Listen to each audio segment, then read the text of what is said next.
Masaa mengi kupita baada ya msanii wa muziki wa kizazi kipya na aliyesainiwa chini ya lebo ya WCB Zuchu kusambaza picha zake kwa mara ya kwanza akiwa mjamzito baada ya uvumi mwingi kusambaa kwenye mitandao ya kijamii tangu mwanzoni mwa mwaka huu.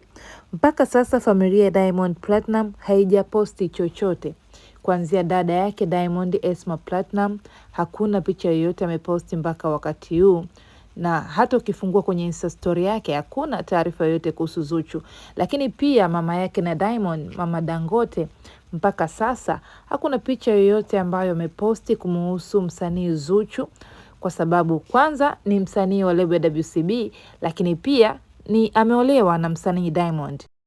Mijadala mingi sana imeweza kuibuka kwenye mitandao ya kijamii baada ya masaa mengi kupita bila posti yoyote kutoka kwa Esma wala mama Dangote kumpongeza msanii Zuchu kwa kuwa na ujauzito au kujifungua, kwa sababu wengine wanasema Zuchu tayari ameshajifungua na yuko visiwani Zanzibar.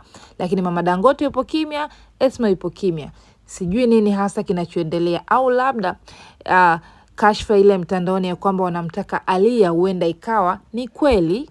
Time Media tunaendelea kufuatilia kwa karibu ili kuweza kujua undani wa taarifa hii au undani wa sakata hili la mama Dangote wala Esma kutomposti msanii Zuchu licha ya kuzaa na mtoto wao, lakini wao mpaka sasa wapo kimya, hawajatoa pongezi, lakini hawajasema chochote kuhusiana na ujauzito wa msanii Zuhura au Zuchu.